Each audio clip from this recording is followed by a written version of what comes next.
GDAC WCE. And today's session is going to be exhilarating and exciting, something that's going to fuel you up to find your niche and interest. Go ask your buddy didis and bhaiyas about their college days, and you all are going to hear is one thing: splendid 4 years of fun, excitement, and freedom. There is no question that college is a lot of fun. Staying up till dawn talking to your friends, reveling in the chaos of cramming for midterms and end term examinations, and discovering ways to appreciate that mess ka khana and that pani wali dal.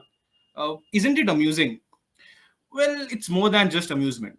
Rather, it's 4 years of discovering yourself, finding who you truly are. But somewhere in the college rat race, we tend to forget about it and focus on academics. We might get great CGPAs on the mark sheet, but are unable to find our interest and, most importantly, our opportunity beyond academics. Today, we have a special guest with us for a Q&A session, one who I think found her opportunity beyond academics. Please welcome Miss Vaishnavi Dwivedi. Um, Hi, Vaishnavi. To be honest, you don't need an introduction, but what if you just introduce yourself in brief to the audience? Sure. So I am Vaishnavi. To give some context, I'm in fourth year of college, so not really like experienced that much, but I suppose I'm in fourth year of college of engineering, and I currently am building a community experience called Michi Spotlight, and I mean it has been a great experience building a community for students to navigate their careers in tech. Other than that, I'm a GitHub campus expert and former GDSC lead, as you can probably see from my T-shirt. Uh, I think that is more than sufficient for now. But yeah, like that's pretty much it. Looking forward to the session. Good evening, Vaishnavi. This is Ekagra this side from GDSC BSITR. I'm the management executive here. Same here. We all are looking forward for this session. I hope you are enjoying it.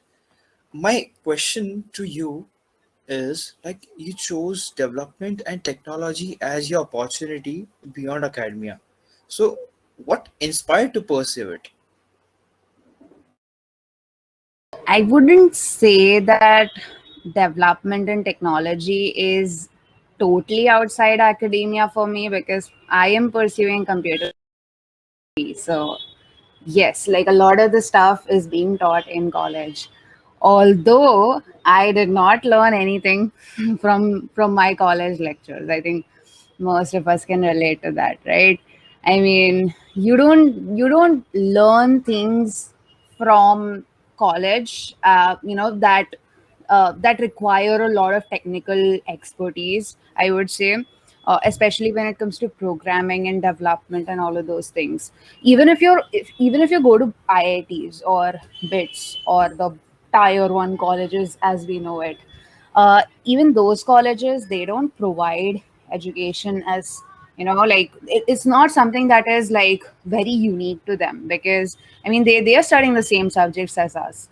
The reason why they are, obviously they have that kind of opportunity, and they are ahead of us in some way or the other, because they have that kind of alumni network where they can connect with relevant folks, and just try to understand what it is that they want to do other than academics, because a lot of times we don't know what we want to do, right? When we come to first year in engineering, we have no idea what we're doing, because we're just like, oh, computer engineering, yeah, that has a lot of placements, so let me just go into this. So I would say that at least for me, technology was not something that I decided on pursuing during my engineering. I wanted to do that beforehand. It's not like I wanted to do it as engineering. I wanted to, I wanted to be an innovator. That was my main goal. It was not necessarily an engineer. I knew that I couldn't do mechanical and electrical and all of those things, because I mean, I can't. That is not my forte. So, that's why I chose computer science, because I thought that computer engineering, to be precise, and it sort of helped me get a degree so that I can be relevant in the industry. That's all. That's literally all it's providing me. But other than that, I would say that like when it comes to like a degree or like engineering and stuff like that, you try to you try to gain that experience that is like secondary to your engineering. So it's not like Nirmit also pointed out that you're basically like networking and connecting with different people, right? You're there to make friends. Why do people still consider engineering relevant even after statistics show that most people who pursue engineering, they don't end up doing engineering at the end of it, right? I mean, we all know that. We've seen YouTube videos by engineers who are basically turned into comedians and other things.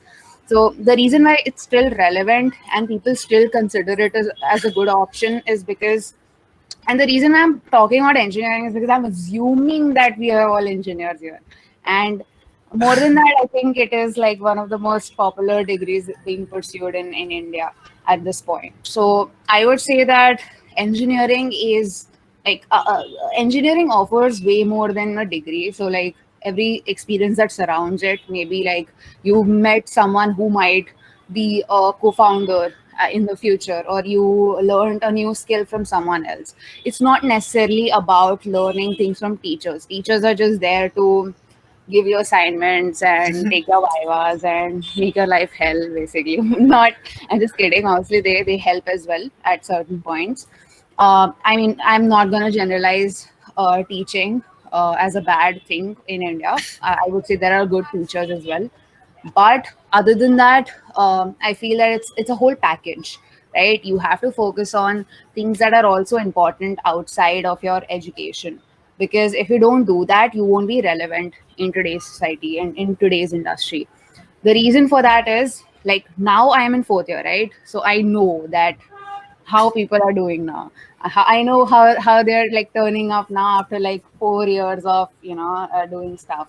Even though we spend more than 2 years at home, stuck at home, so I don't know much about stuff, but how college life pans out. But I at least went to college for 1 year, right? So I know that okay, there is something there. There is an appeal to it, definitely. But I would say that engineering is more about, let's say, the secondary experiences that you do. So yeah, like I would say that I mean the secondary activities definitely matter a lot, and that is why it is still currently a degree that is considered to be valuable in India. And when we are in first year, we usually don't have an idea what we want to do, right? We just like, okay, we just want to do something, and we just want to like just keep moving. That's all. We don't want to stop and think. That's why not a lot of people take drop years or something like that, to just like take 1 year and consider very hard what exactly it is that they want to do. So during the course of these 4 years, it is your time to sort of understand what it is that you want to do. And when it comes to people who like are in fourth year right now with me, I know how they're doing, right? Some of them, they had 10 CGPAs all 4 years. Now they are getting a placement of around 10 lakhs per annum or something like that. And that might be impressive. I guess it is impressive, honestly. But for someone like me, I don't think that is a metric for success, right? Like the kind of package that you've gotten. And I really feel that if they had focused on more things apart from their 10 CGPA, they would have gotten a much better package. Like, as you all know, like people in the industry, they get like 22 lakhs, and like Microsoft and like these FANG companies, they offer so much more than 10 lakhs per annum, right? So, but then this person, like I'm talking about one person in mind. Obviously I can't say their name because you all don't know them, right? So I mean, this person, if this person would have done that extra work, then they would have gone very long ahead in life. But they're stuck now with the 10 lakh package, which is fine, I guess. But I guess that if we had that kind of exposure, that kind of advantage and opportunities available to us, we could have done better. So yeah, like I mean, I know that this is like sort of deviating with the point and everything, but I'm just trying to like set up some context for the session as a whole. So yeah, that's pretty much Yeah. it. So in short, these 4 years are the are years in which you're gonna build yourself from inside. What you teach yourself, what skills you learn, how well you perform, other than your academics, right? Right. Yeah. More So than your academics, not just other than your academics, because academics do matter. I'm just gonna say that from experience, academics matters. Okay, if you have a low GPA, it will matter at some point. If it's very low, okay, and if you're trying to do something that is relevant to like what it is that you want to do. So let's say if you want to do masters, your GPA would matter then. It will matter a lot more than anything else. So yeah, I mean that's just the downside of it. So don't completely neglect it, but treat it as a holistic experience. That is all I'm saying. like we have to manage your cats as well as your skills. Well, Yeah. that's great. And now Yep. coming to the main question of mine, like college is one of the best places you discover who you are. You know, you discover your interest, your niche. So, how do you identify your niche, nurture it, and locate your opportunities? Right. So it is actually not that straightforward. Okay. Like, um, so if you, I mean, if you are in college, and I would like to sort of disagree with the that college is the best place to discover yourself, because I mean people who like I mentioned before, people take drop years to understand what they want to do, right? And not everyone has a luxury to do a 4-year degree and waste all of their money in that 4-year degree and then end up doing something completely different, right? So if that is the case, then I mean you have to be like, I mean college is definitely a good place to explore, but I mean from the experience that we have gotten for the past 2 years, like we've been stuck at home and we've not been getting any that solid college experience in these 2 years. So I would say that it is possible to explore without college as well, without going to college or without like doing stuff. But I would just say that I think college definitely provides you with different opportunities. At least some colleges do, some colleges don't. And in that case, you need to have that kind of mindset to create opportunities on your own. Because when I entered my college, they didn't have a DSC. They had technical committees, I would say, not communities. They had technical committees, but they did not teach how what technical skills we should do acquire and stuff. So I mean it was basically like a waste of time and waste of money, right? So if there is no opportunity, or if there are no good opportunities in your college, you have to have that that kind of passion and that kind of initiative in yourself to create these opportunities. And there are so many different platforms to do so. But coming to the question that you asked, I would say that if you really want to explore what you have to do, it doesn't matter what it is that you want to do, because at the end of the day, it might reveal itself. But in order to get to that point, you need to understand what it is that you don't want to do. So if let's say I am exploring different domains that there are in tech, if let's say I'm doing cybersecurity and like I did it for a month and I did not like it, and I tried everything, but I just did not like it. So I just cross it out completely. I'm like, okay, this is something that I'm not interested in. So I would not want to pursue it any further. Right. So, I mean, I think through that process of elimination, it is a good way to understand what it is that you don't want to do. And then eventually you will understand that, what are the things that genuinely interest you. Because once you've done those things that don't interest you, you know what interests you, because you get that kind of rush when you're doing those things. You're like, okay, yeah, this is so much better than that thing that was like completely not for me. Even though like there are people who are doing the same thing and they're doing extremely well in those things. I'm basically looking at software engineering right now. Like a lot of people pursue software engineering and they're doing great in that field, but a lot of us we don't necessarily are, we're not necessarily good at DSA. Some of us are not good at DSA, or maybe we are good at DSA, but we don't want to solve 400 problems, right? We want to do something that is exciting. So in that case, it's better to rule out things that you don't want to do or you don't like to do, and then try to do things that you do like to do. But try to do something. Don't just rule out things completely just by saying that, okay, this is no, I don't like this, I don't like that, just because of the fact that you're not willing to put in the effort. Effort should not be a cause to rule out something. It should be, let's say, maybe a lack of interest, maybe like, and the only way you can identify the potential cause of your dislike for a certain domain is by exploring it a little bit in depth. You can't just like do cybersecurity courses for one day, 1 hour or something like that and be like, oh, this is very boring, let me just, you know, done. do something. Exactly, I'm done, that's it, and not doing this again. So that shouldn't be like that. You need to understand what it is that you don't want to do, and then eventually it will reveal itself, I think. I mean, that is what has happened to me. I tried so many different things. I started with machine learning, and I started with basic computer science principles, because that is something where you should start from. You can't start from machine learning or blockchain, because I mean that those are technologies that are a little bit complicated, and if, in order for you to understand how to program and how are these technologies working, you need to know how computers interact, how things work basically. And in order to do that, you need to learn data structures, and not necessarily DSA as we know it, but the basic principles of computer science. How do computers interact? What is LAN, WAN, MAN, whatever those different things that we learn in first year or second year in some cases.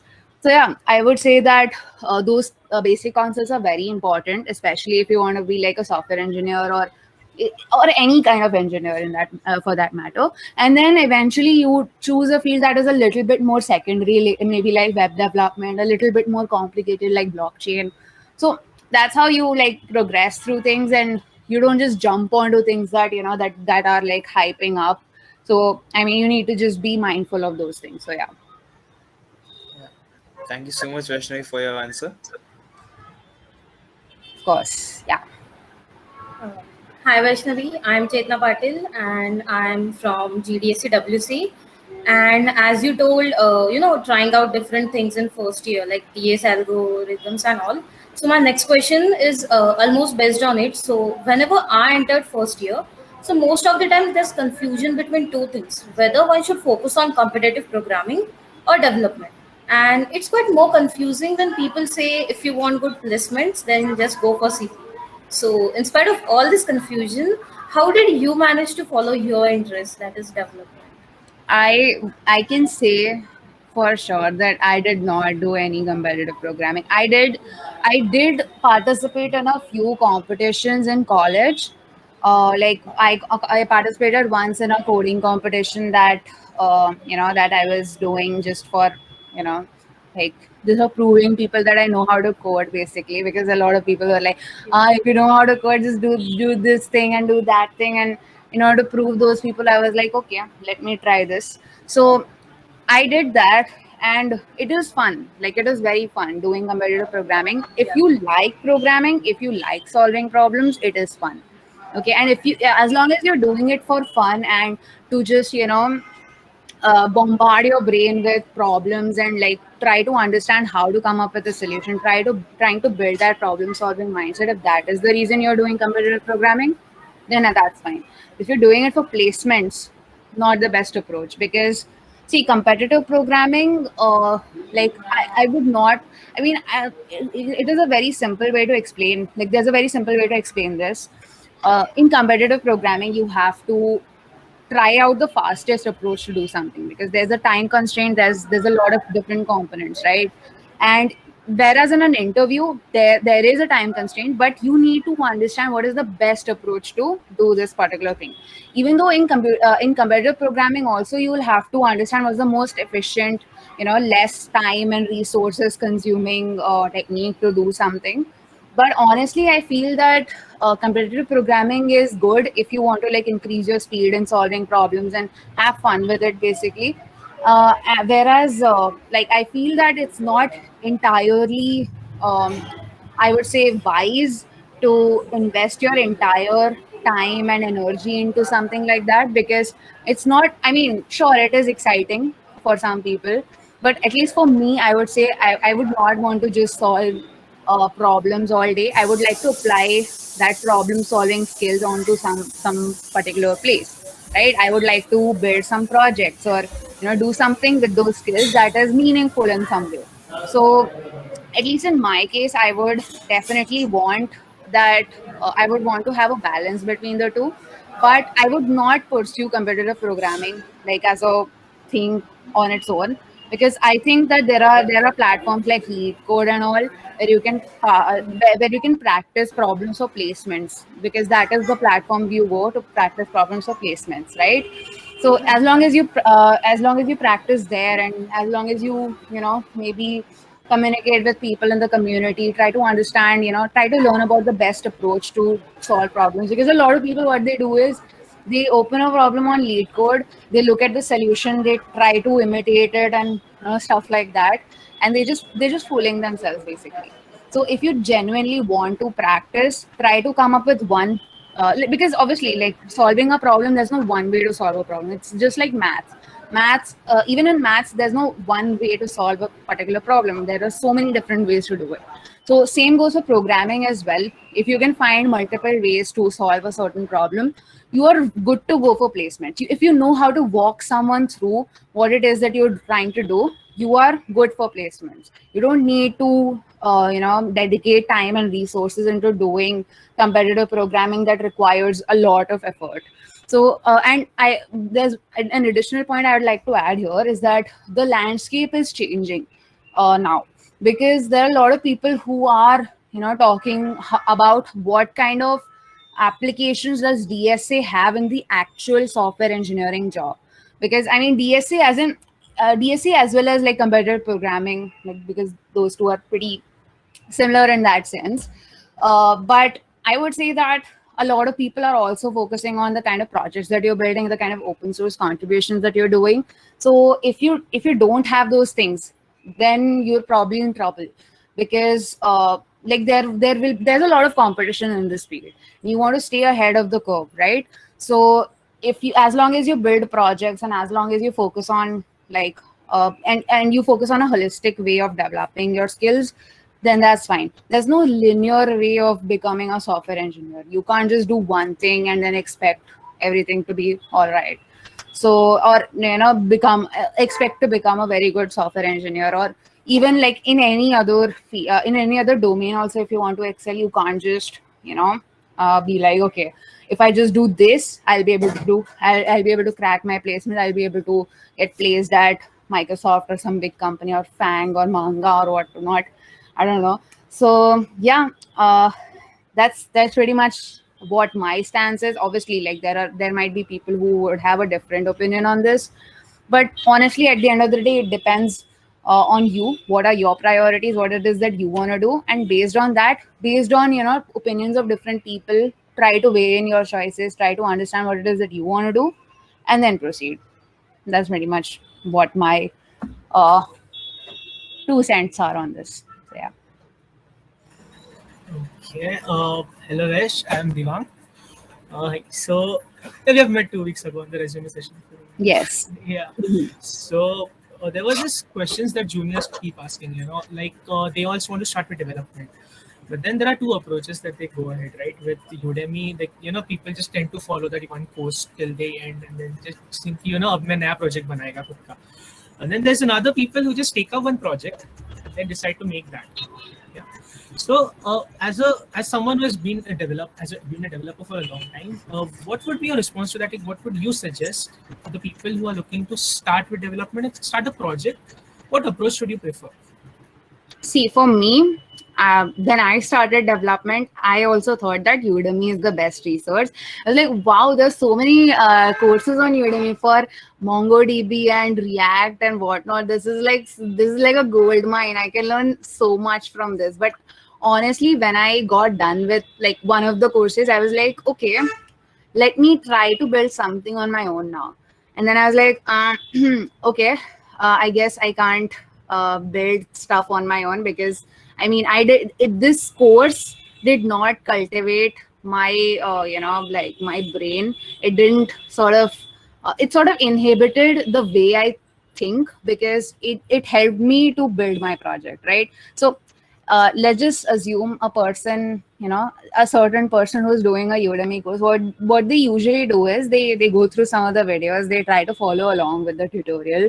Sometimes what happens is that the videos are recorded, like let's say 1 or 2 years ago, and then what happens is that the packages are deprecated, or something comes in the way, and they're like, okay, this course might not be the best way to learn this particular technology.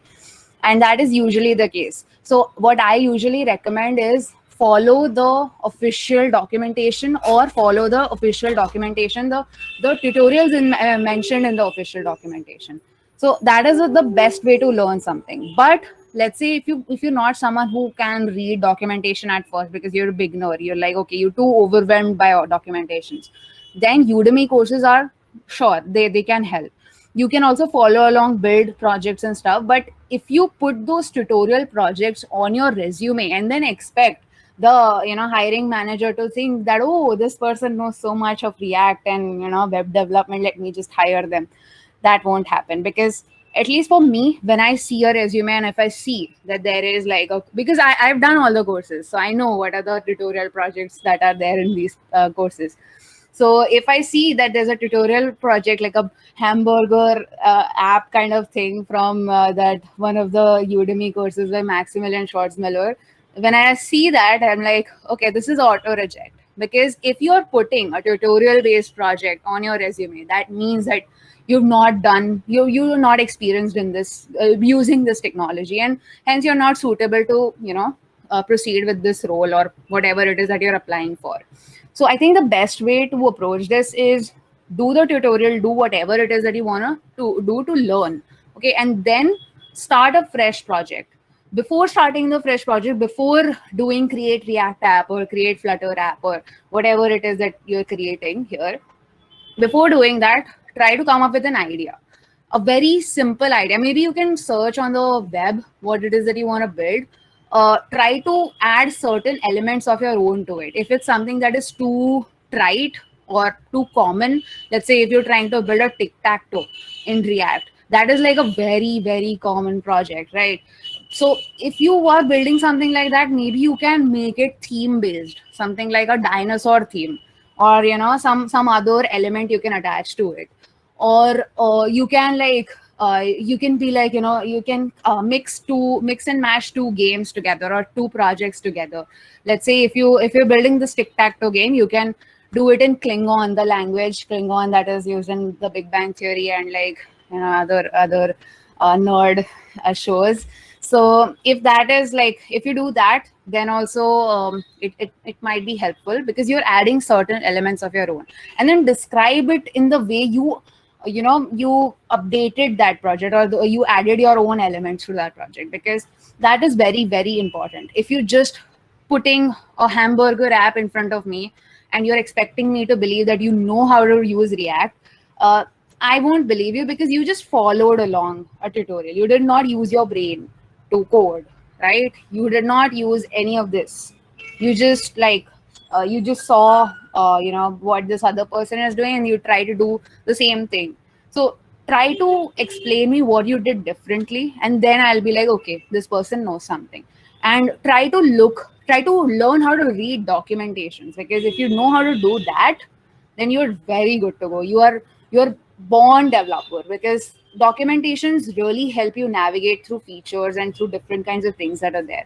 So if that, and it's not just limited to development, be it anything. Even if you're using Figma, which is a tool that UX designers use to build prototypes and wireframes, even if you're doing that, try to understand the tool first, try to understand what it does, try to navigate through the documentation, try to watch videos of the official people, like the people who have built this thing, right? They know best, right? They know how they built it, and they know how they know how exactly they want you to use it.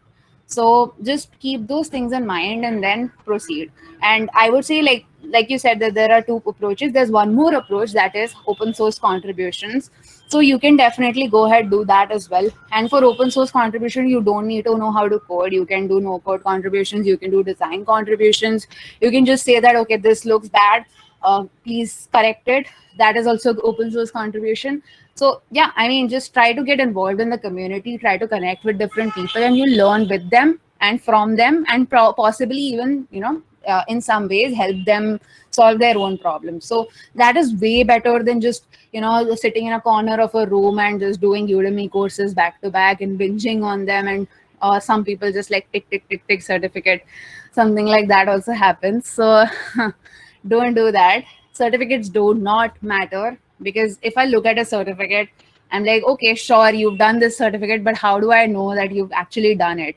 You need to show me some proof, right? You need to show me what projects you've built. That's why GitHub is very important. You need to make sure that your projects are properly showcased on these platforms like GitHub, GitLab, stuff like that. So yeah, just keep these things in mind, and yeah, I think you'll be good to go. Yeah. I have one question more to ask, add up to this. Like, say, when you start a new language, let's say there are 3 people who want to start React, or like even Nirmit has this thing that they all have to do a college project in Django. Now, none of them have ever done this before, right? Would you suggest learning, if you're learning a new framework, should that go solo, or should you just go with a group, or like programming something? Like, what do you think would be an ideal approach to learn something as a framework? Not a group project, but to learn something first and then just go after making something big.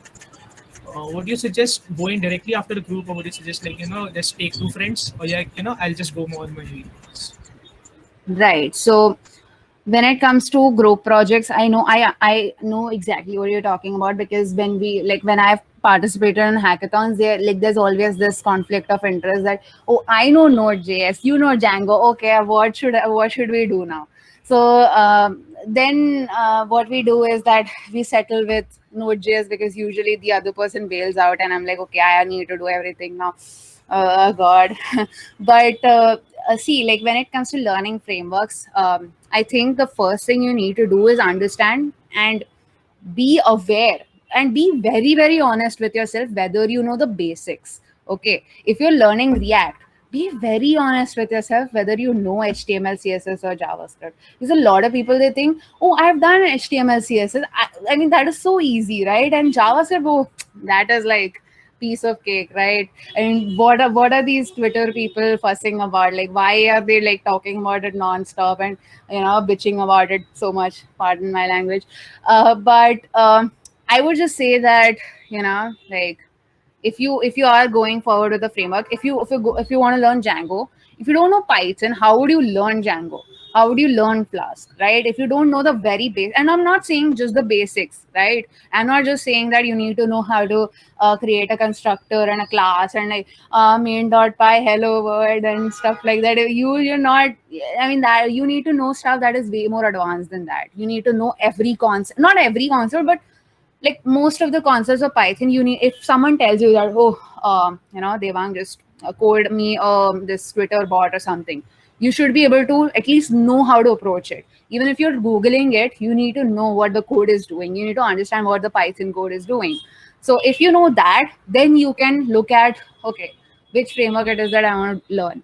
And based on that, you try to learn the framework. And if you already know a programming language, it will be very easy for you to navigate through a documentation or something. So I would say React documentation is very so, like it's not the best, I would say. So what you can do instead is, like, obviously you can either follow these Udemy tutorials, but at least for web development, front end stuff, I think Front End Masters is a very great resource to learn. I know that I don't usually promote video based stuff because it's very passive and you're just like laying back, oh, whatever they're doing, and let me do the same things. That, I mean, that you shouldn't do. Passive learning is not the way to learn how to code and stuff. But I would just suggest, like, let's say you're completely not able to understand the documentation. Then I think Front End Masters, what they do is that they create a new course every quarter or every year, right? So they have like this person, Brian Holt, and he creates courses on React, and he is the best course on React, honestly, I would say.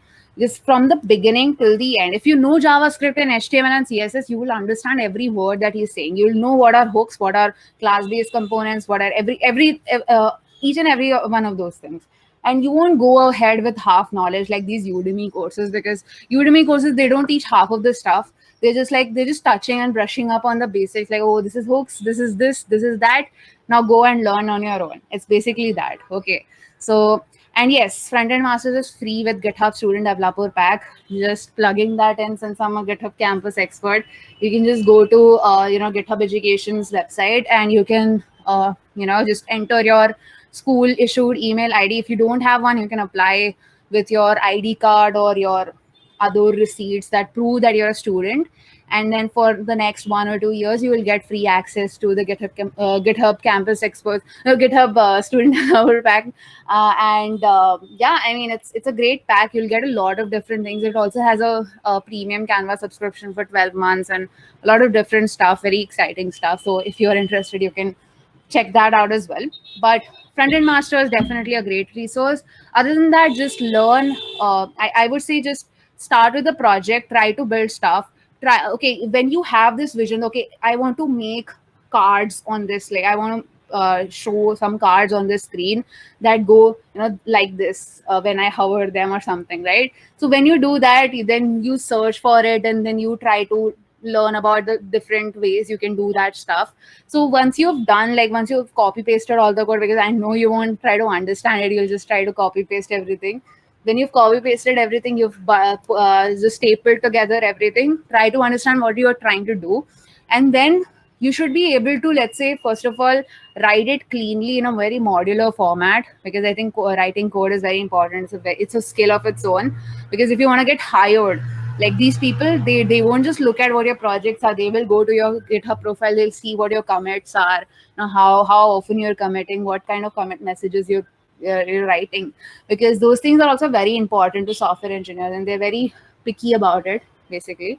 So just be mindful of those things, and try to make sure that you know what every line of code is doing. Okay, because you need to know that. If you don't know that, then you've not written the code, evidently. And you need to be able to explain the code. Basically, like if you have applied to MLH fellowship, they ask you to do the same thing. They ask you to walk them through every line of code, because that is when they can say for sure that this person understands what they're doing. Even if they've not written this piece of code, they know what it is that it is doing, and they know what they are doing. So I would say that is very essential. And I think these are some of the best practices in which you learn how to do development and stuff. So yeah, I mean, if you want to learn more, I think we can elaborate that more maybe later in some other session. But yeah, for now, I think that's pretty much it. So yeah. Thanks a lot. Nikita? Yes. We'll definitely look up to your suggestions. Hi Vaishnavi, this is Nikita Hi. from GDSC BSIOTR. And yeah, as the previous DSC lead and the current GitHub campus ambassador of volunteer experiences as well.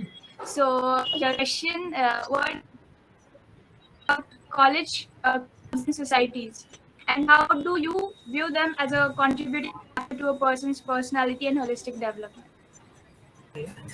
College clubs are very important, like very, very important, because I think that really helped me build my confidence. If you asked me 2 years earlier that just talk in front of like 46 people, I would not have been able to do that, and just show what just talk about everything that I know. So I would not have been able to do that. So I think that is very important. Plus I came without any preparation. You're asking me questions, I'm just like, yeah, I know this, so I'm just gonna say whatever it is that I know. So I mean, it's basically that, and that comes with practice. That comes with let's say that comes with after organizing and hosting so many different sessions, right? So I would say that college communities do matter, and they help you build your confidence, they help you build your network. I mean, now you all know each other, right? I mean, you would not have known each other if you were not in this club, or if you're not in a part of the DSC program, right? So I mean, that I think these programs and these clubs offer you an opportunity to network with people, especially like if they're very important in tier 3 colleges. And I won't say, I mean, tier 3 colleges are not bad. I would not say that they're bad. They're actually really good. It's just that like the college is usually very indifferent to the students' entire development. So yeah, I mean, the students have to take initiative on their own. So yeah, I would say that definitely it is very important, but there's a very big but. That's what she said. But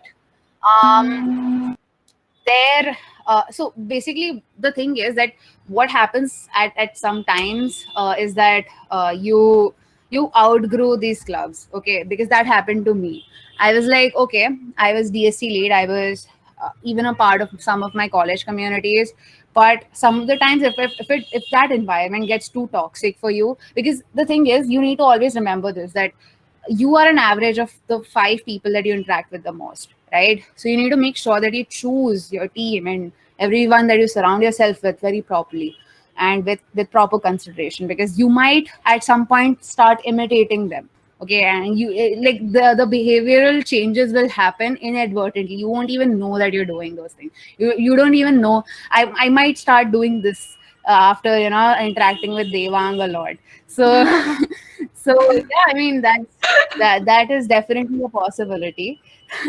so so yeah, I mean, like, just be sure that whatever team that you're part of, whatever club that you're a part of, you're vibing with those people, you know who they are, and you know that they have the right kind of mindset that you need to grow as well. And I mean, they are also kind of ambitious and they are passionate about what it is that they're doing. If they're not, then just leave, okay? If they are corrupt and they're just doing this for status and politics, and oh, I am the secretary, or the president of this club or something, if they're just doing for that, just leave, okay? There's no shame in leaving. I've left so many clubs, and I mean, I can't care less. Like, it's just like, bye, if I don't like what they're doing. So yeah, I mean, I would say that never hesitate uh, for leaving a club. I would say it might be too dramatic sometimes, and that you might actually enjoy it if you are like melodramatic, into melodramatic stuff and all. But other than that, I would say that it is a very good exposure. So yeah, 100%. At least in first and second year, you should 100% participate in these clubs. Maybe if you don't want to hold leadership positions in these clubs, that's fine, but it will be great on your resume. It will look great on your resume that, okay, this person right out of college, they've held so many leadership positions. So that is great for us. They can lead a team or something, or maybe if not lead a team, then they can just be a team player essentially. So that's what it shows. So yeah, that's So, all. in short, we have to choose wisely which group Yeah. or environment we belong. Yeah, and I would 100% recommend joining the GDSC club of any college, because that is like the best club you can ever be a part of. I mean, some colleges excluded, but I mean, I won't generalize that, but I'm just saying that at least the GDSC clubs present here are definitely great place to learn. So, yeah. Here's the next question. How can engineers keep an eye out for non-technical opportunities? Okay. So, I mean, like, it totally depends, because some engineers, they're like, okay, they want to do something in tech. So that is great. But if you don't want to do something in tech, if you're like, no, I don't want to do DSA, I don't want to do machine learning, I don't want to do all of this stuff, I don't want to use so much of my brain, right? I mean, I don't want to do this. So if it's more non-technical, so in non-technical domain, there's so many different things. There's content writing, technical content writing, which is a technical thing technically, but it is a non-technical thing that you are at the end of the day doing. So but yeah, like, those are the things. There's social media and marketing, and I won't say analytics, because that is definitely technical. But other than that, I would say like, even design and product management, all of these things are in some ways non-technical, at least if you want to stay in tech, that is okay. I mean, if you don't want to stay in tech, there's like so much stuff to do, right? I mean, you can just do whatever. You can just sell vada pav. That is non-technical, right?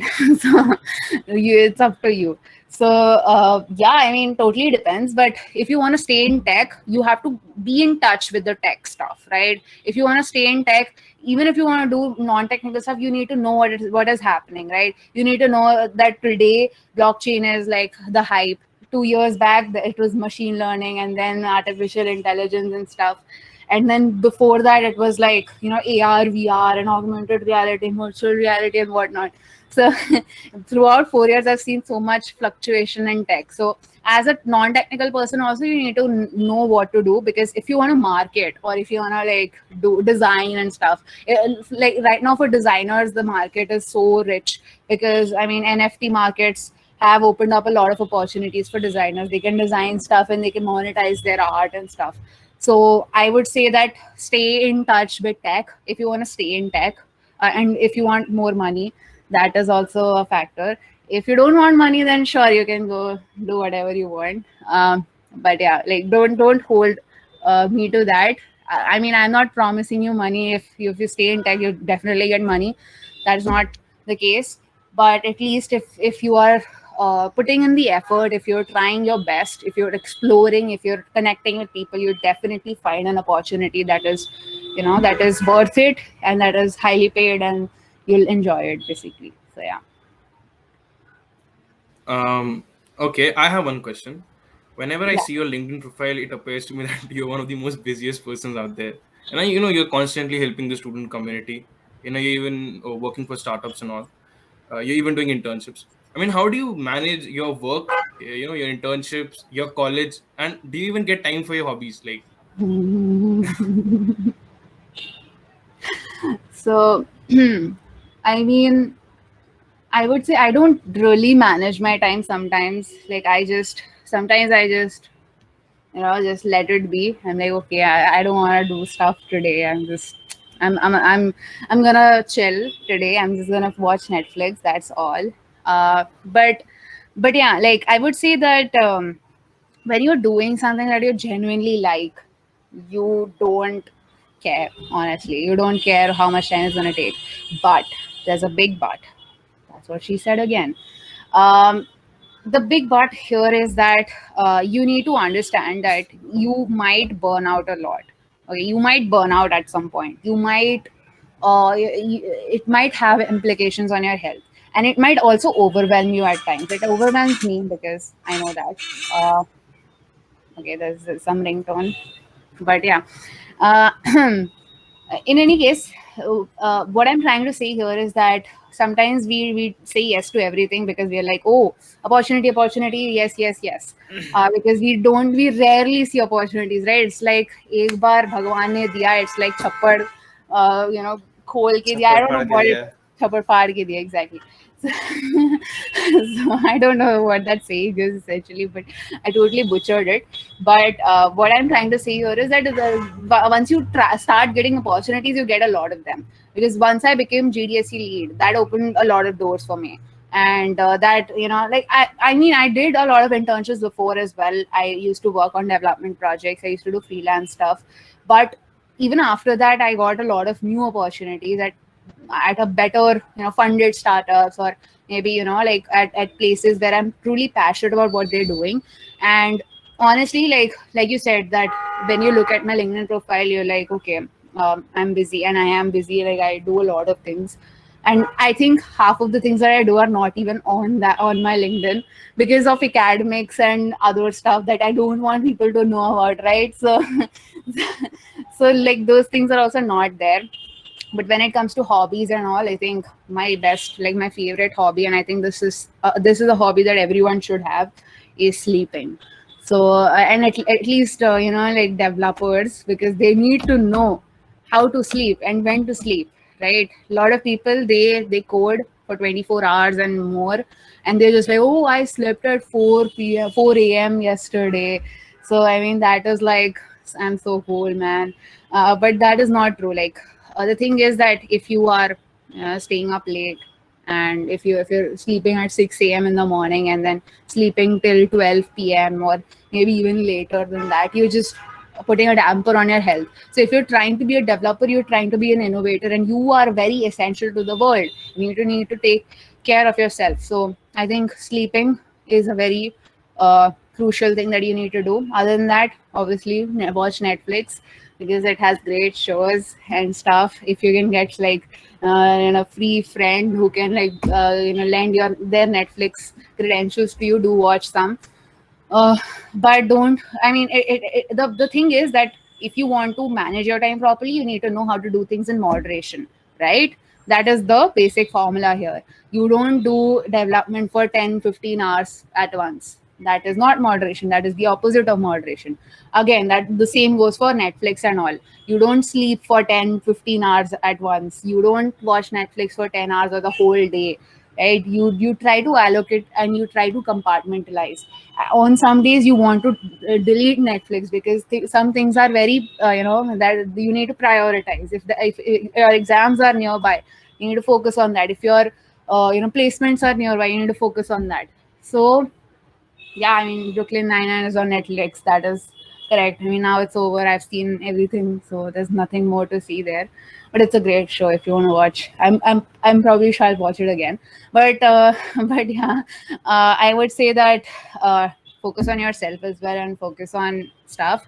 Do everything in moderation. At least when you're a student, or because when you're an adult, it is very difficult to manage your time. That, I mean, they might have a different formula. I don't know what it is. Maybe once I graduate I'll know, but maybe we can discuss that then. But yeah, for now I would say everything is good in moderation. And yeah, we'll surely do things in moderation. Sona Mona sab moderation nahi karenge. But okay, I have one more question. Most of the people out here are developers, right? So what is the importance of college hackathons, and how much students or developers should focus on college hackathons? college hackathons, no. If see, I'll tell you one thing. There's one simple formula to determine whether a hackathon is worth doing or not. If a hackathon is asking you for money, give me 30 rupees as fees and participate in a hackathon, that is not a hackathon. That is something else altogether, some agenda to collect money. That will not help you in any way. Or maybe it might help you, but I would not say to participate in those kind of hackathon. I don't know if Smart India Hackathon takes money, but I think it's a good hackathon. But no, it doesn't. Okay, I don't know. Like, I have never participated because my college did not think that I'm a good person for it. Mostly because I did not have the required CGPA or in order to participate in that. But I guess their loss. Uh, but yeah, I would say that college hackathons, if they are like, let's say, if a hackathon is supported by Deffolio or MLH, that is like a short way of saying that these hackathons are legit. And you will probably learn something here. You'll probably get a good experience. You'll network with some good people. And I think an importance of a hackathon goes beyond just development. It goes like you learn how to present your work. You learn how to network with people. And usually in a hackathon, development is not the only thing that is supposed to be done. Like if you're building a team of 4 people, one person should be a front-end developer, another person should be back-end, another person should be a designer, and one other person could be like to present the hack, because that is also very important.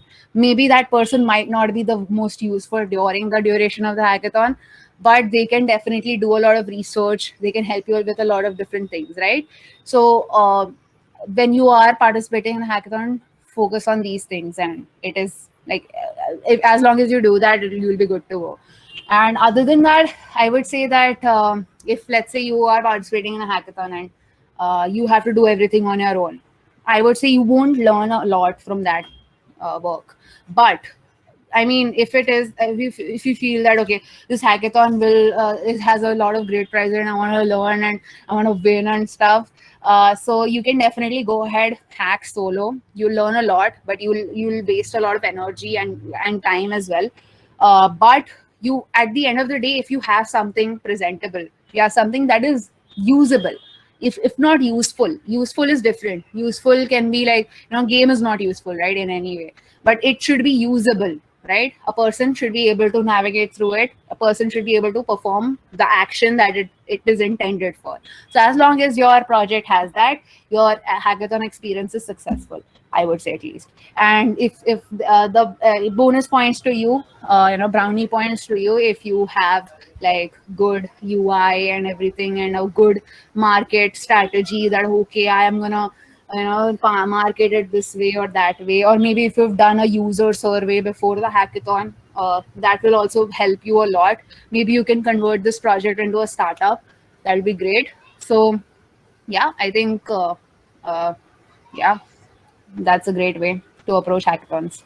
And you can learn more about hackathons and all of these things, just trying to plug in Michi Spotlight here, the Michi Spotlight newsletter. I've written all of these things about all of these things there. So if you want to learn from that, you can read that as well. So yeah. Okay, so Vaishnavi, I have one question to you. Initially, you said like you were into a freelance work. So, what kind of work you started and what you did actually? So freelance is a very interesting field, honestly.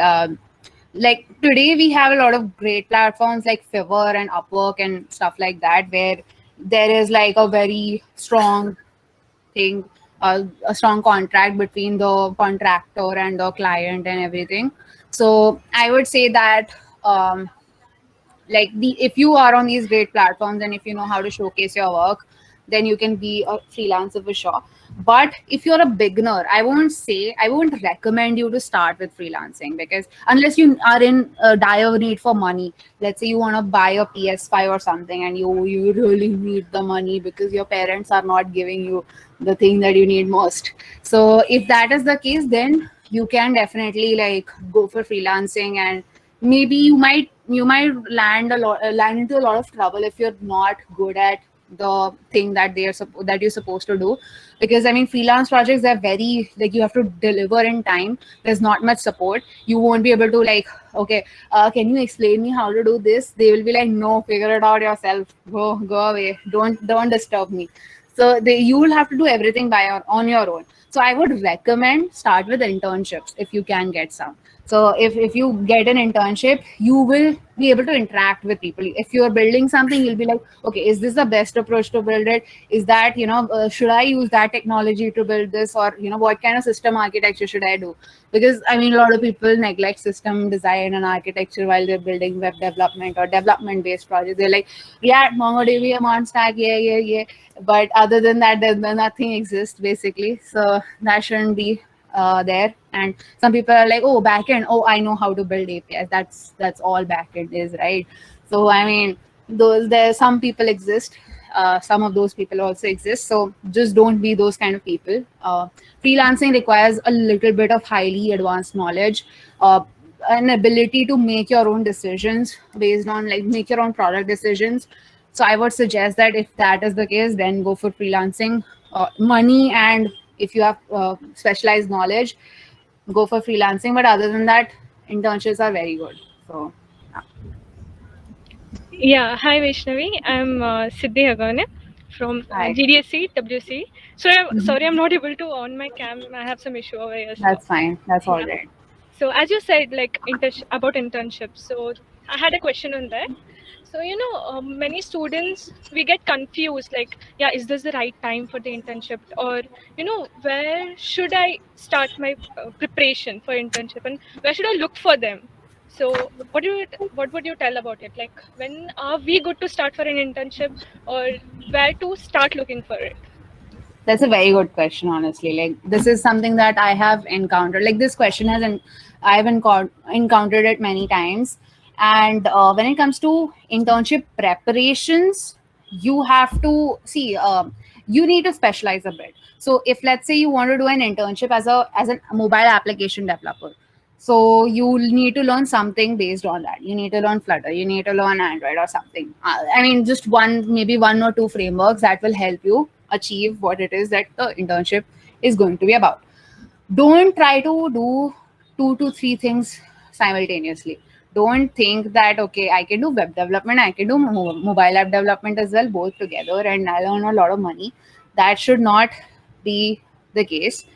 I would say that, like, if you ask me what is the best time to do an internship, in terms of, let's say, when should I start doing internships, then I would say first year or even 12th grade, if you are aware of what internships are at that point. I was, so I did.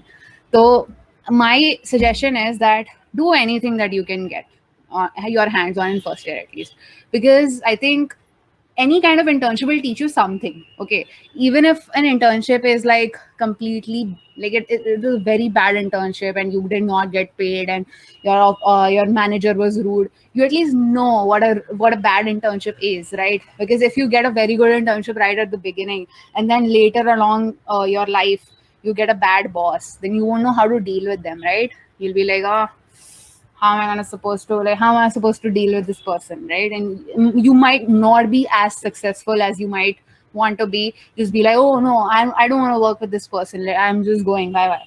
That you can't do that at that time of your life, because there might be people depending on you at that time, right? So right now is the best time to explore the bad stuff and the good stuff together. I started, like, if you want to learn about my journey, I started with, like, if you've seen my LinkedIn, if you just scroll down at the very bottom of my experiences, there are like marketing internships, and basically I used to do social media marketing for communities and stuff, and a lot of volunteer work as well, because I did not get a lot of internships because I did not know stuff. I mean, even though I did, but I did not have much to show for, and people used to think that she's in first year, so she doesn't know stuff. So, and that is usually true. So, I would say that start with anything, honestly. I started with marketing, and then I progressed on to design and like a little bit of, development and stuff. And then basically I just went on full on into development. And then later on in life, when I realized that, okay, I have skills that I have developed over the years that, that are not just development. Like more than 60% of my skills, I wouldn't say more than 60, more than 50% of my skills are, non-technical, or are something that you can do, which doesn't require you to sit behind a laptop. By that I mean that, speak at events, even though I am currently sitting in front of my laptop, but that's not what I mean. I just feel that, I can speak, I can do a lot of different things. I can host stuff, I can write, I can do a lot of stuff, right? So which is like beyond just the usual development and coding and stuff.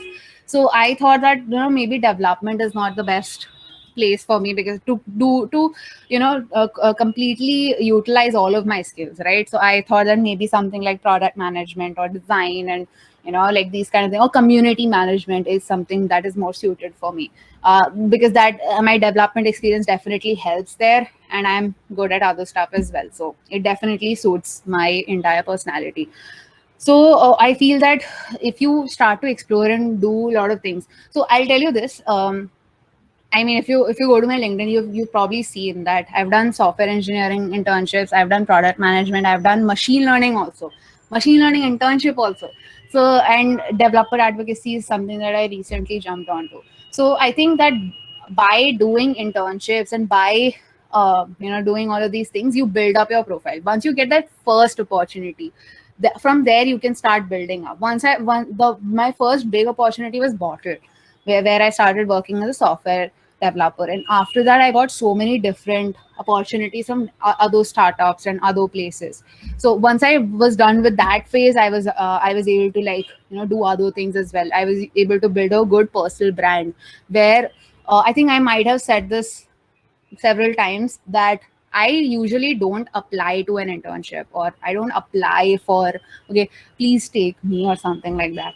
They usually approach me because why? Because of the presence that I have built on LinkedIn and on Twitter. The current opportunity that I got at Scalar Academy, like a person like who's currently my reporting manager, he approached me via Twitter, and he was like, okay, I like your work and everything, would you like to join us? And he just took like 2 interviews, because they have to show now that, okay, it is difficult to get in this place. Obviously it is very difficult to get into Scalar Academy, like as a developer advocate or even any other role, and it's a very good place to work as well. But honestly, when people approach you directly, you have a higher chance to get selected, because there's literally like nothing stopping you unless you completely mess it up and you say something very politically or ethically wrong. Unless that happens, you have like a sure shot at that particular internship. So I would say personal branding played a very huge role on me, on my internship applications and stuff. Even my machine learning internship and everything I got from through LinkedIn and through Twitter on my DMs. So that is there. And one more thing, which is referrals. Like a lot of people I interacted with on Twitter Spaces or in sessions like these, like someone was listening to me in one of these sessions, and they were like, okay, you are a great speaker, so would you like to like collaborate with our community, or just be a speaker, something like that.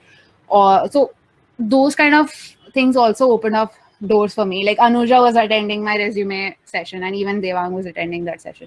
Maybe that's why they invited me here. Right now, I can meet a lot more people, and now I've met Nikita and Nirmit and other people as a Siddhi, and I don't know how to pronounce her name. so, so yeah, like I would say that that definitely opens up doors for you. So yeah. And if let's say if you are completely new to this field and you don't have that kind of social media presence or your personal brand, there are great platforms like AngelList. AngelList is, I think, one of the best platforms to seek internships and stuff. You get the best opportunities there, so do go there. Maybe through LinkedIn is fine, I guess. Don't use Internshala. That's my opinion here. I would not elaborate more because Internshala is very scammy. Honestly, you won't get a legit internship there unless you want to waste your time. If you want to waste your time, sure, go ahead. But if you don't, then go to AngelList, go to LinkedIn, go to Twitter. Twitter is a great way to get opportunities as well. Like be a part of communities like Mishi Spotlight and other communities that are there in the ecosystem. You can go there as well. But Michi Spotlight is a great way to learn about opportunities that other people are posting, because a lot of people come to me every day. They're saying that, okay, we need a developer, we need a designer, we need like this person, that person, and can you please post this opportunity in your community? So I do that very regularly. So if you want that, do join the Discord servers of different communities. And Michi Spotlight's Discord server is also like very great if you want to do that. But there are other communities as well. Check them out as well. Not shamelessly plugging this here, but genuinely, like I'm not doing this for marketing purposes. I'm doing this because I'm saying this because this is genuinely true. I got a lot of opportunities through communities myself. So yeah, I think that those are all the ways that you can get internships and stuff. And yeah, there's one more way. There's hackathons, right? So hackathons are like one of the best places to get a direct internship. It is a little difficult because you have to win the hackathon, and then people will be like, okay, this is a good person, let me just hire them. Because I think some of my friends got recruited by a company called Headout. So they were hosting a hackathon over there. And it was a company-based hackathon. So they usually companies host these hackathons to hire people only. Like that is their main purpose. Not main purpose, but like it is one of their main purposes. So yeah, like definitely take advantage of these hackathons. Try to win them. Try to get placed and internships and stuff. I got an opportunity from Myntra, which I completely messed up, but in the interview, obviously. But like I participated in one of the Myntra hackathons, and I got an interview, right? So even just getting the interview is like very difficult for a lot of people. So I think it will be a great way as well to seek out hackathons as a way to seek internships and stuff. So yeah. Yeah, thank you, Vaishnavi. That was a great answer. And you, as you said, internships are really very important right now. So most of the students, like almost everyone, have understood now, like how internships are important. And as you said, that you started at very early age, right? And companies are approaching to you. So that's really inspiring for everyone, and surely everyone will follow the same path. And I have another question that can you tell about some upcoming fields which pay well, because many students are not aware about such fields and all. So if you can tell about any. I mean, if I knew, then I would have also like gone into these fields. But see, I think tech, like I said before, it's a very volatile and very fluctuating field.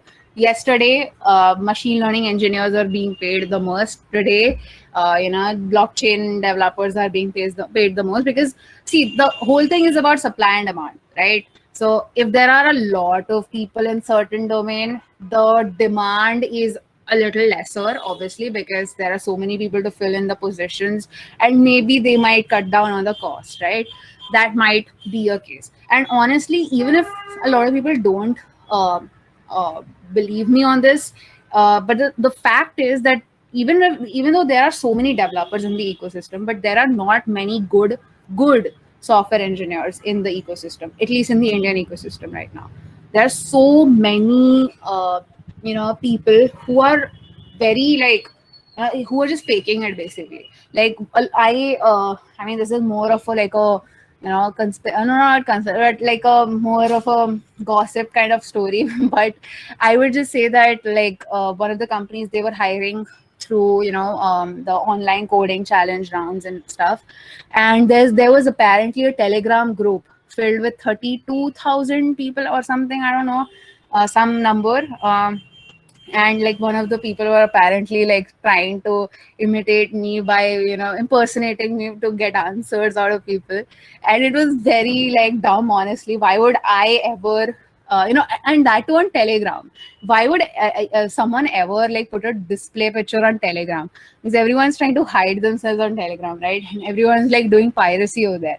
So I would just say that, like, there are these kind of platforms as well, where people are copying together. Major copying things are going on, and these people, they might get through the interview rounds, and maybe they might learn, they might solve 400 questions on software engineering on LeetCode, and that's how they might end up with an offer. I'm not saying that people who do end up with an offer have it easy. That is not true. But like, I would just say that there are a lot of people who are just faking it. And there are a lot of people who are not really very good software engineers. So there's a lot of demand in this space, a lot of demand. There are not many good back-end engineers, as you can see on Twitter, because Twitter is filled with front-end engineers, filled with front-end engineers. Everyone is talking about JavaScript and stuff. So I would say that, I mean, if you go for a field that is not that hypey, you might actually get paid more, which is ironical, but it might be the truth, right? A lot of people are going for product management and stuff as well, because it is very highly paid. But the thing is, like, most people who go for product management, if they go for it just because it is highly paid, they won't be able to do good at their job, right? So I would say, don't look at the kind of money that you're being paid for it. You will be compensated fairly. I know that for sure. At least in good tech companies, you'll be compensated fairly.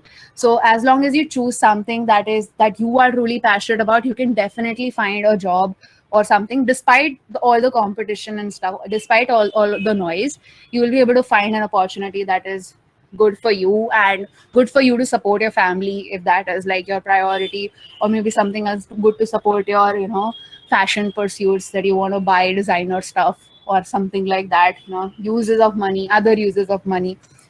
So yeah. So I mean, like, you will be compensated fairly. You don't need to worry about that. But if you're just asking about like fields that people might not be aware of, and people should explore them apart from software engineering, I would say blockchain is definitely up and coming these days. Blockchain developers, like Solidity developers, are very much in demand, because not a lot of people know the Solidity programming language. So that is there. One more thing would be mobile application development, because a lot of startups, they need app developers, because their idea is usually like, oh, we want to build a mobile app which will do this, that. So I mean, that is how they start, right? They might not need machine learning people to do to get started with. So there might not be a lot of demand for machine learning engineers, especially for undergrad people, because there are more specialized people doing much better in that field. So I would suggest, if you're doing machine learning, do it for research purposes. So yeah, like, research purposes are very important. Other than that, I would say like Other than that, software engineering is great. I know I was going to say things other than that. Yes, there's product management, there's product design, there's cybersecurity people. There's so many fields in tech. Like just explore any one of those. And I mean, a lot of people think that software engineers get paid the most. That is probably true in most cases, but you can go for so many different things and you can excel in that particular field and you might get paid more because there's less competition. So yeah, just be smart about it. So that's all. Okay, Vaishnavi. I think you have answered a lot of our questions, and I personally got to know the things that I am doing wrong. So I'll definitely try to apply them. वो Udemy वाला तो I'll try reading documentation now. Wow. But I have this one more question to you. How would you describe your journey from first year to today? एक लड़की आई थी RIT के दरवाजों पे, सपने थे बड़े बड़े, ये करूंगी वो करूंगी, है ना? But definitely your journey is one of those बहुत inspirational journey आपकी. It has ups, it has downs, it has curves, it has slopes, जो भी है. It has everything in it, right? So पूरी मूवी है. है ना, पूरी मूवी है, सबकी लाइफ है. Your life, looks one that everybody wants to know about. So how would you describe the journey? And if there is this one piece of advice that you want to give to the younger Vaishnavi कि RIT में घुसने वाली है वो, तो समझाने सुन ये कर लियो ना तो better रहेगा. So what would be that one piece of advice? That one piece of advice would be focus on academics. Okay. That's all. But because I mean, focusing on academics is very important. If let's say you want to go for masters at some point of your life, if you have like less than 8 CGPA, you might be at a disadvantage. So try to keep it above 8. That is all. But see, other than that, I feel that when I entered college, I actually did not want to go to a college for bachelor's in India. I wanted to go to US because I mean I was dumb. More than that, I was like, okay, I severely underestimated the amount of money that is required to go for bachelor's abroad. So that's why, like, by the time that I realized those things, I ended up at RIT, which is fine. It is 15 minutes away from my college, so I got to do everything from my home. So that was great. But I would say that I think a lot of the things that I did before college really impacted me. Because before college, I would not like to boast here, but uh, but yeah, like I went to New York before college started. Like I think 1 week before college started, and it was basically like you get to fly and then you're like pinjade mein band kind of after like a week or something. But so basically it was like that experience like of going to New York. It was for a conference that I got an opportunity to attend because I did a competition in 12th grade and we stood second globally. So we were invited to that summit and it was free of cost. So I was like, theek hai yaar, karte hain. It is a good opportunity.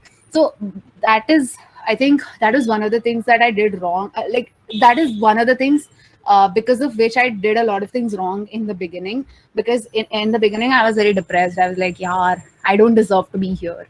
I was like, chee, what the hell? I don't want to be here.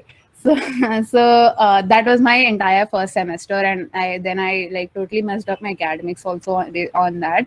But I would say that I was also very arrogant in that year because I was like, these people they've got nothing. Like they've got nothing on me. I'm the best basically here. But that got me nowhere, honestly. It was one of the competitions that I took part in college. It was like the freshers competitions that happen in the first year, and I won that competition. Okay, and obviously, but when I won that competition, I realized that like most people hated me at that time because they were like, this person is so arrogant. Because I was very arrogant. I was like, when I look back, I'm like, oh god. But then like after that happened, I realized that I had this moment of self reflection that okay, maybe I need to dial it down. I need to think about stuff. And I used to blame it on the college for not providing opportunities and everything. So when I went to second year, I started a club in college, which was basically like a club called Hacken. It was an abbreviation for Hum Kisi Se Kam Nahi.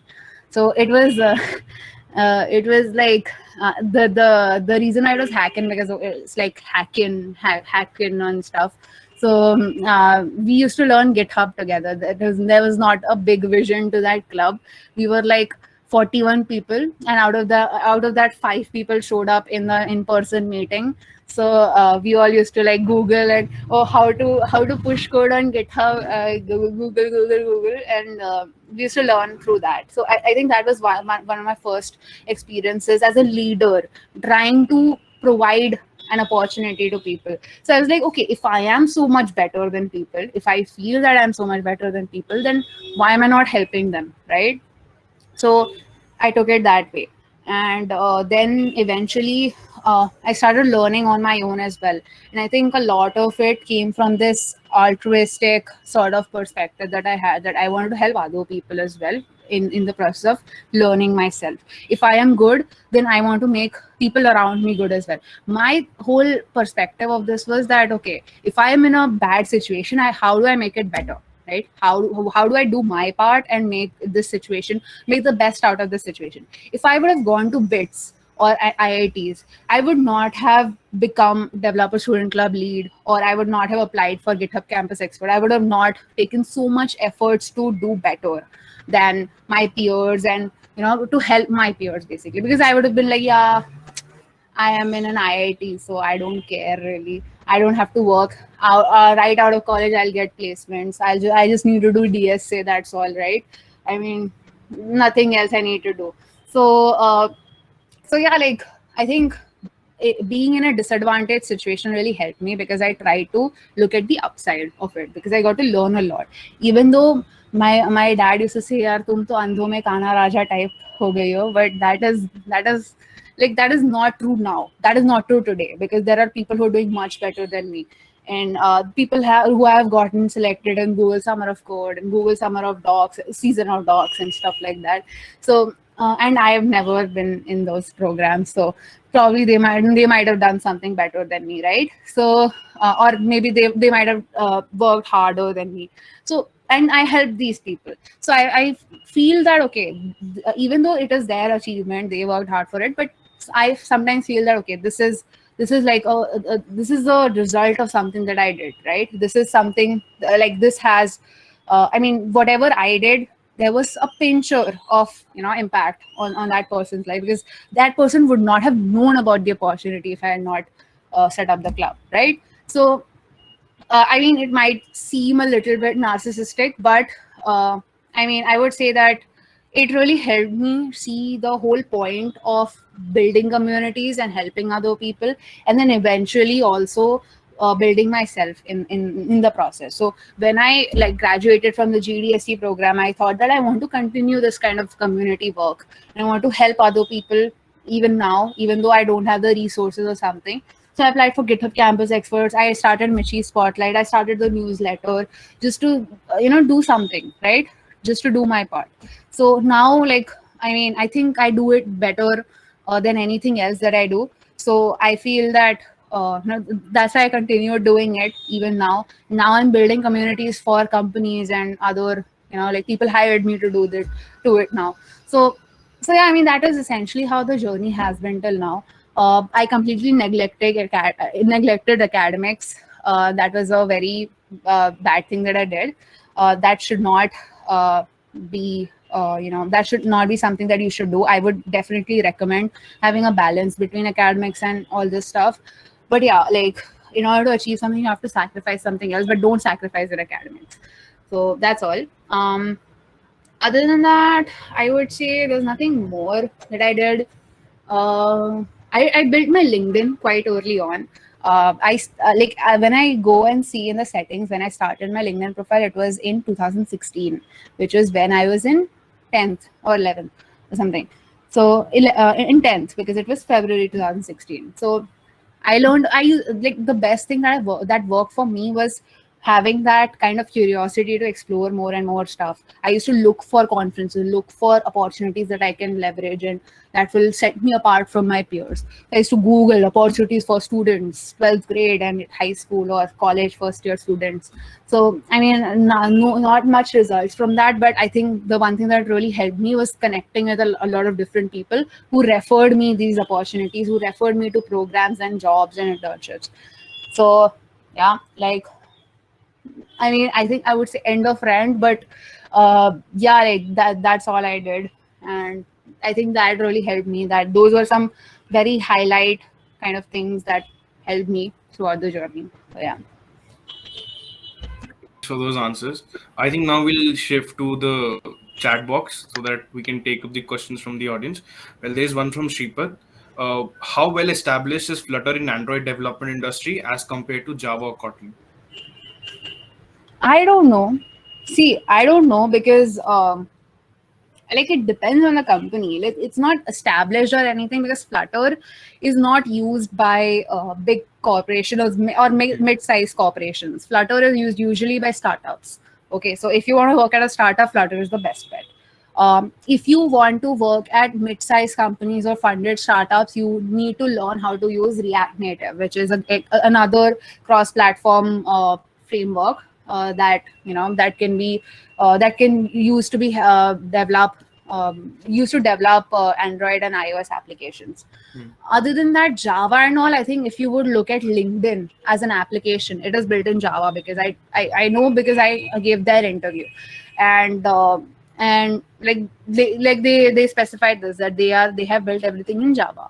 And even when it comes to Kotlin, I think a lot less people use Kotlin than Java, obviously, because Java is very prolific in Android development. So I would suggest that if you like completely want to go into Android, then you go for native Android development in Java. But if you want to, let's say, go for getting placed at startups or mid-sized companies and funded startups and stuff that have been around for some time, go for React Native or cross-platform frameworks. And honestly, cross-platform frameworks also help you build iOS applications. So, I mean, if you're looking at mobile application development as a field, then yes, these cross-platform applications will help way more. But if you're just looking at Android, then Java is the best. So, yeah. Okay. Pranav has one more question. He's saying that if we consider placement, should we apply for tier 2 companies, mostly product based, if the person is not from CS and IT? Yeah, if you know DSA, you can apply anywhere. In the product based companies that are, I don't know what tier 2 companies are. I genuinely don't know. But if you're talking about Fang and Manga and whatnot, then yes, DSA is the holy grail and like Hail Mary and everything. So you can just go ahead, do that, and you'll be fine. Okay, Shripad has one more question. Which has more weightage on the resume? Winning a college hackathon or being finalist in a good tech company organized hackathon? Doesn't matter. No. Like you can't compare the two because even if a company is organizing a hackathon, it's the same, right? It's just that the company is organizing it. And like if you're winning a hackathon, that is definitely way better than being a finalist in any hackathon. So all hackathons are same only, okay? Be it let it be organized by DevFolio or some independent organization, or even if I organize a hackathon, let's say tomorrow, and if you happen to win that hackathon, that will have like equal weightage. But the one thing that matters most is that how many people were there in that hackathon, how many people submitted the project in that hackathon. Let's say if 200 people did that, numbers matter on resume. So if you were like second out of 250, obviously that is way better. If you were first out of 5 or something, that is not good at all. So yeah. Okay, there's one more question from Anuja. She is asking about higher education. If we're planning for higher education, should we do it immediately if we're getting an opportunity, or we should get some industry experience, break a few years, and then we should pursue higher education? That depends on you and the kind of resources that you have. So if let's say you don't want to take a loan and if you don't have the kind of money and the resources to invest in your higher education, I would suggest that wait for 2 years. If you want to do an MBA, which is basically an equivalent of I would say lighting a torch on a pile of money. If you are interested in doing an MBA, definitely they require you to have work experience of more than 2 years, usually 3 years. So I would say if you're going for an MBA, that would be a much better option. But if let's say you want to go for a master's, which is like an MS degree, so which is a STEM degree. STEM degree is usually a degree that allows you to work for additional 3 years or 36 months in optional practical training and curriculum practical training. You will know about these terms once you research a little bit more, but basically like these STEM degrees allow you to work for an additional 3 years so that you can find an opportunity and you can like work more, and there's a lot more ROI because these degrees are way less in cost. So if you want to do these kind of degrees, then I would definitely suggest you to do it immediately, because once you are getting a job offer, let's say you are doing a work experience for 2 years, you get out of sync with studying, right? You'll have to do the GRE, you'll have to take the TOEFL. So if you're doing it, TOEFL is only valid for 2 years. GRE is valid for 5 years, so you can give it at the end of your college. That is fine. But GRE and TOEFL you'll have to give, and GRE, TOEFL, IELTS, these are the GMAT is also one of the exams.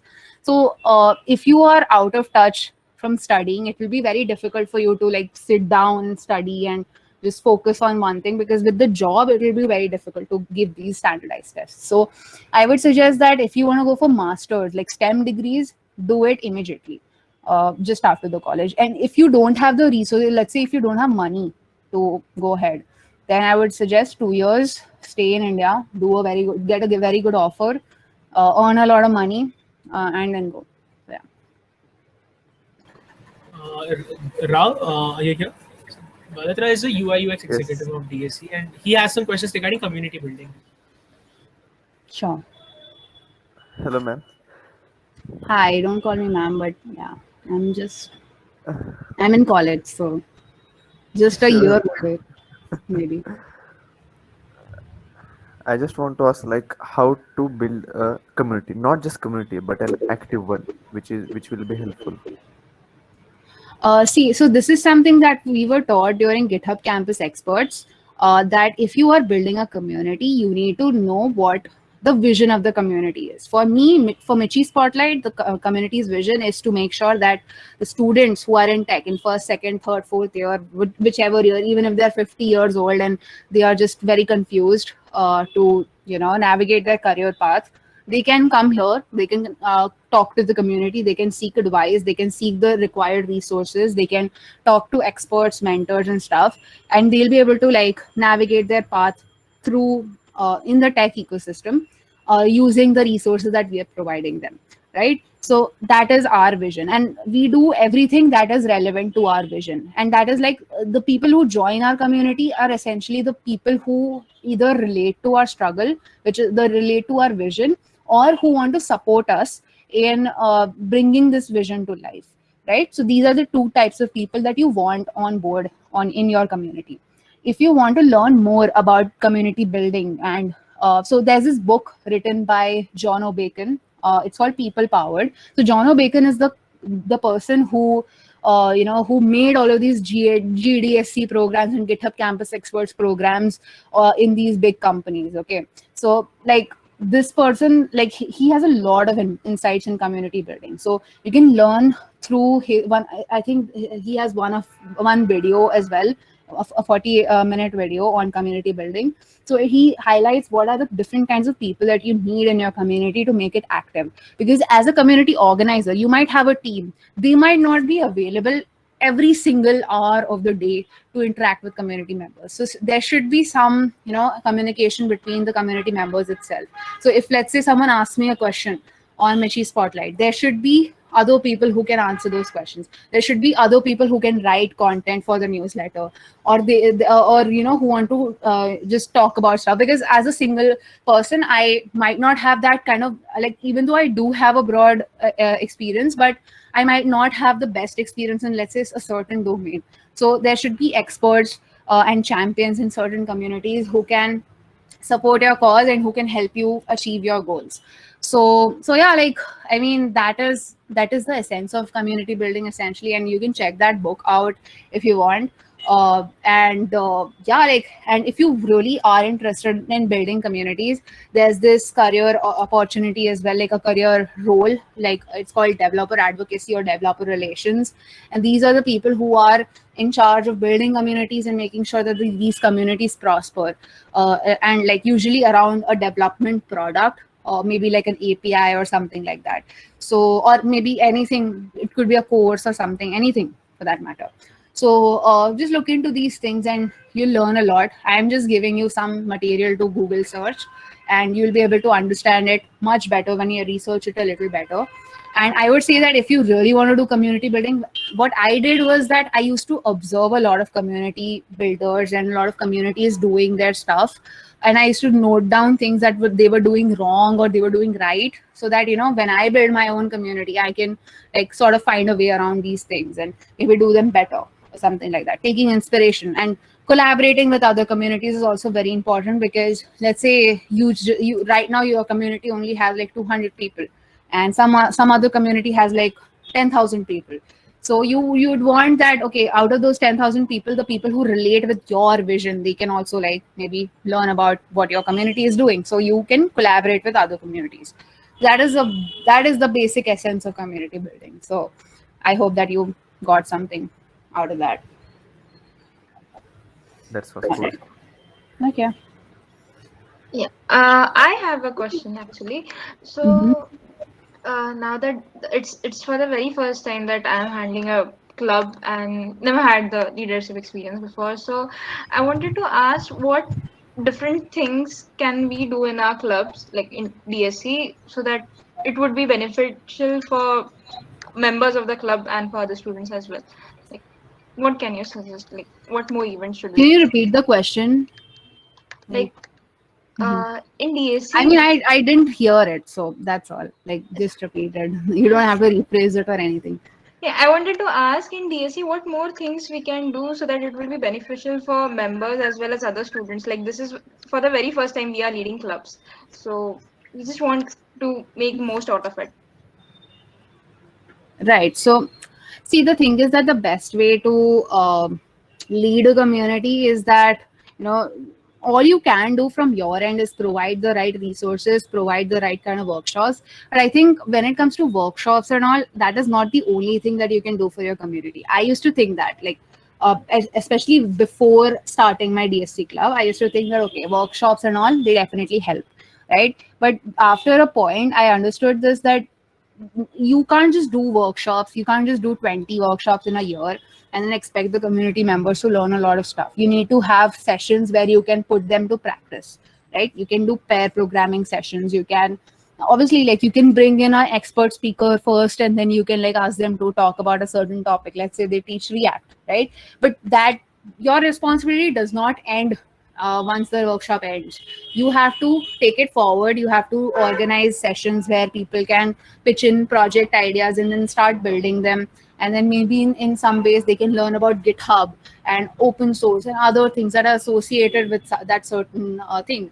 When I did my DSC year, I was like, okay, I wanted to do something like, you know, in a flow, that I did not want to bombard people with stuff at once. There are people with different levels of expertise, first of all, in a college. So you can't really expect everyone to go with the flow around that.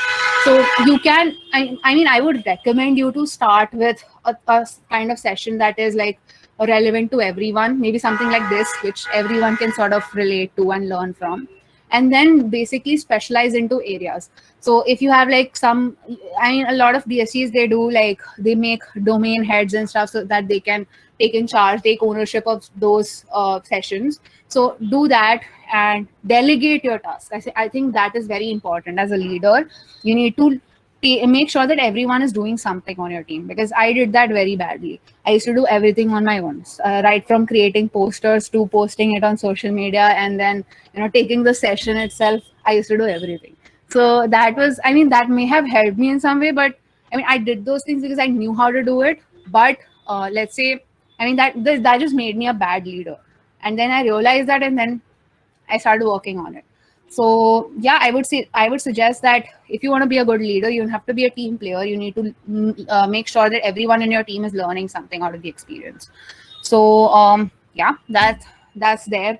And other than that, go beyond workshops and go beyond just small sessions, because I think a lot of people lose sight of communities are not just to take sessions and like just interact and stuff. It's also about implementing, right? If people are not building the projects, if they're not doing something tangible, then being a part of a community doesn't really matter, doesn't give them an edge, right? So you should make sure that people are able to do that. A lot of people think that, okay, I have attended this session, I know everything about it now. That's not true. Like when it comes to a session or a workshop, that is just an icebreaker for you to get exposed to that topic. If I'm trying to learn React, I can't do that in one session. So this is like for attendees as well, that when you are attending a session, make sure that you go with the mindset that I will learn something new today, but I won't learn it in the entirety. I'll have to do more research after that. I need to, like, if this interests me, that's why you should attend workshops, because those are the best way to explore different domains. So yeah, I would say just make sure that you give everyone the opportunity to explore different domains. And in certain domains, like if there's a high demand, you can go ahead and go provide them with specialized opportunities, like maybe like something like a web development, or in a brainstorming session, what kind of projects you should build, or what kind of projects you should put on your resume, and maybe like a project review session where people can showcase what they've built and get feedback on how they can do better, what other new features that they can add. So these kind of things you can do, which will have some tangible outputs. So yeah, I think that's pretty much it from that. Okay, I guess we are done with all the questions that the chat had, right? And even our UI UX executive Rao. Personally, I got to learn a lot today, right? I got to know my mistakes that I am doing right now. Uh, and most importantly, one thing I have to say that I think I feel that I am more motivated to do better in tech and development with the right approach. So we are coming to the end of this session. So I just want to say Anuja, she's a DSC lead of BSITR, that she could come up and present the vote of thanks to you. Okay, so thank you so much, Vaishnavi, first of all, for attending the session and taking out the valuable time from your schedule. It was really amazing. Like, I personally had so many questions related to clubs, related to internships, and lot more. I have always followed your profile on LinkedIn, and followed you on social media, just taking inspiration from your public profile. And today I'm getting to learn something in person from you directly. Like, it's a very big deal for me. So yeah, I enjoyed it a lot, gained so much of insights, and I hope all the audiences are feeling the same. They must have learned something from the session today. Also, thank you so much for our host, like Ekagra, Nirmit, Siddhi, Nikita, Chetna, for hosting this event. They really did a very good job. And also design teams of both the clubs, and publicity team for marketing the event and designing the posters. So yeah, overall it was a really, really, really good session. Thank you so much for coming. Devang, you want to say anything else? Honestly, okay, like there's a lot of to say, like emotionally speaking. Like I came across your profile approximately a year and a half ago, and like बहुत ज़्यादा कुछ पता नहीं था, about this, and there's nobody to look forward to as a developer. Because around lockdown के time पे कुछ पता नहीं था, and just came across your yes, इसने कितना कुछ किया है. And over the years, like वो एकलव्य moment था कि like just try to do stuff, like get into internships, try to get into clubs, and this I think you have also have this knack, कुछ opportunity दिखे तो आप ले लेते हो पहले, and then you think about यार कैसे करना है इसको. Like the Richard Branson quote kind of. So like many things, like today also when you're talking, a lot of things were like, yeah, so much has been inspired by this one person. So thank you so much for being that person to us, and hopefully for the others once this session is over. And thank you so much for being here. And yeah, hopefully we'll get to meet sometime later. Yeah. Thank you for having me here and listening to me ramble for I think almost 2 hours. So yeah, I hope it's worth it. So yeah. All right. Wonderful. I guess so. We are done with the session. Uh, like I request participants to disconnect if they are done. Yeah. Bye bye. Bye bye, Great. Vaishnavi. Thanks for Thank you staying. so much for coming. Bye. Bye bye, Thank you, guys. Vaishnavi. Bye. Bye.